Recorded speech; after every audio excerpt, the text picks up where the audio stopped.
José Sangalli, nosso vereador de Porto, aliás, estreou bem no programa, tanto é que está voltando, né? Foi daqueles que passou para aprovação pelo crivo de todos, viu, professor Maurício? Muito obrigado mais uma vez pela oportunidade.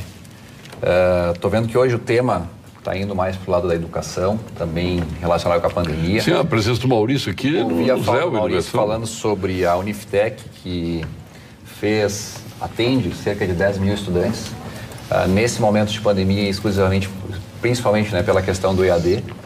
E a gente percebe que o EAD ele é uma ferramenta que foi introduzida antes da pandemia, mas teve um crescimento muito grande ao longo da pandemia. E é uma boa alternativa para a gente levar conhecimento para as pessoas nos mais distantes rincões do estado do Rio Grande do Sul.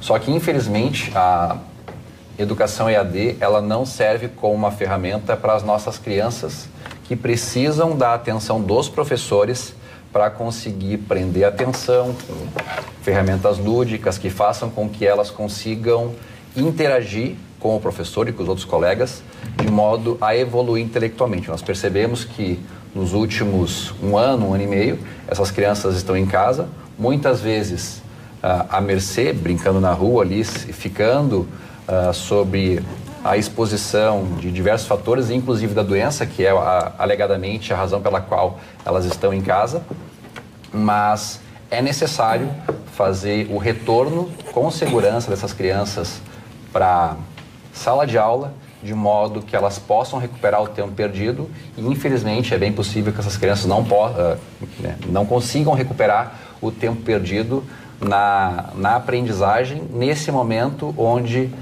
o desenvolvimento cognitivo dela é essencial. Ficou em casa, a gente sabe que muitas vezes os pais não conseguem dar a atenção que um professor capacitado tem condições de dar e pode ser que nós tenhamos uma geração de pessoas que tenham dificuldade de conseguir emprego, de desenvolver uma atividade econômica com embasamento por conta dessa dificuldade de aprendizagem que está sendo gerada hoje pela não presença das crianças na sala de aula. E geração Covid. E instigado sobre isso, eu fui inclusive solicitado por algumas pessoas para consultar, né, quantas crianças na cidade de Porto Alegre foram acometidas do Covid e quantas infelizmente vieram a óbito. E a Secretaria de Saúde respondeu que felizmente nenhuma criança na cidade de Porto Alegre foi acometida de Covid a ponto de evoluir para óbito. E o que o vereador está falando, Paulo, seja muito importante, Gessé, nós temos casos, Gessé, e é importante tu falar, de retrocesso de aprendizagem. Crianças que sabiam ler e escrever e com esse ano, porque esse papo de tablet, né, Nádia? Tablet, Wi-Fi, não são todos que têm, né, doutor Eduardo? Então, problemas de crianças que estão desaprendendo, Paulo. Depressivas, ansiedade, problemas neurológicos. Então, acho que é bem pertinente. Mais um Somado item. a isso, fica a questão de que a nossa preocupação é com as crianças. Todos nós aqui estamos preocupados com as crianças. Eu colocaria mais um item, tanto os professores quanto nós aqui, debatedores. Entretanto, se o argumento é pela saúde das crianças, a saúde das crianças, felizmente, não está sendo acometida. Não dá para ver que a iniciativa privada, no caso do grupo Fintech, Unifintech, que teve que se adaptar de maneira muito ágil para conseguir atender essa crescente demanda pelo ensino EAD, e a gente consegue perceber uma grande diferença entre a adaptação que a iniciativa privada consegue realizar num curto período de tempo, comparado com as universidades federais, exatamente, que são consideradas referência no ensino, só que tem uma grande morosidade para conseguir se adaptar. Eu conheço algumas pessoas que são estudantes da Universidade Federal do Sul, perderam um ano também de aula, porque a maior parte das cadeiras não conseguiram se adaptar ao ensino à distância e essas pessoas também estão tendo dificuldade de conseguir se formar. Daqui a pouco a pessoa estava no penúltimo semestre, quase no último semestre, estava com a expectativa de entrar no mercado de trabalho, contribuir para a sociedade, entregando a sua energia, a sua mão de obra, e infelizmente por conta da morosidade do poder público, no caso agora traduzido nas universidades federais, acabou fazendo com que as pessoas perdessem essa formação no tempo adequado. E sobre o ensino EAD, que eu acho que é importante, ele trouxe também a questão da pandemia, que trouxe inúmeras mazelas para a nossa sociedade, mas acabou trazendo também como se fosse uma experiência para aqueles defensores do homeschooling, que é uma forma de ensino onde as crianças são ensinadas ou pelos pais ou por tutores, que tem a sua parcela da sociedade que tem o interesse de fazer a aplicação, e esses pais puderam, né, infelizmente por conta desse episódio triste pelo qual nós estamos passando, ter a oportunidade de contratar tutores ou mesmo fazer o ensino direto aos seus filhos, e a gente vai poder ver, pelo menos como forma subsidiária do que acabou acontecendo, se esse tipo de ensino é adequado para pelo menos algumas pessoas. Aí fica para os dois aqui, eu vou começar pelo vereador.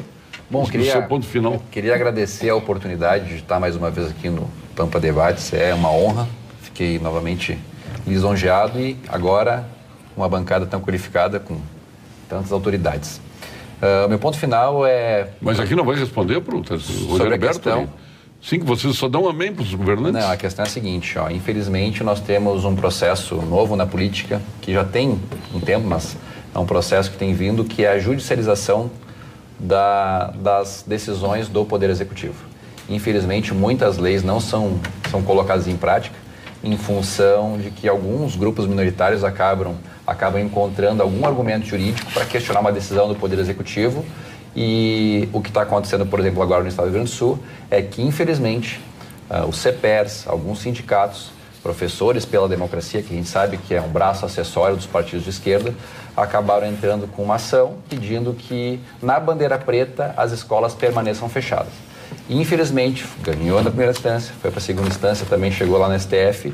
E na bandeira preta, por isso que o deputado Zucco tem falado tanto da necessidade da gente reverter para a bandeira vermelha, porque vai permitir a volta das aulas com segurança. Ninguém fala sobre que as crianças devem chegar para a escola sem segurança. Nós todos queremos que as crianças voltem a receber educação, seguindo todos os protocolos de sanitários necessários. Mas, infelizmente, a gente tem que cumprir as decisões judiciais e, infelizmente, nesse momento, a decisão judicial é que, na bandeira preta, as escolas permaneçam fechadas por uma ação judicial promovida pelos CEPERs e partidos de esquerda, né? Não, essa é a Associação de Pais e Mães pela Democracia. A gente sabe, né? Quando aparece escrito pela democracia é porque é vinculado ao PT, né? Mas, infelizmente, é isso que está ocorrendo hoje. Não sei, porque a de esquerda é. E é o contrário, né? Não tem nada de democracia, né? Sim.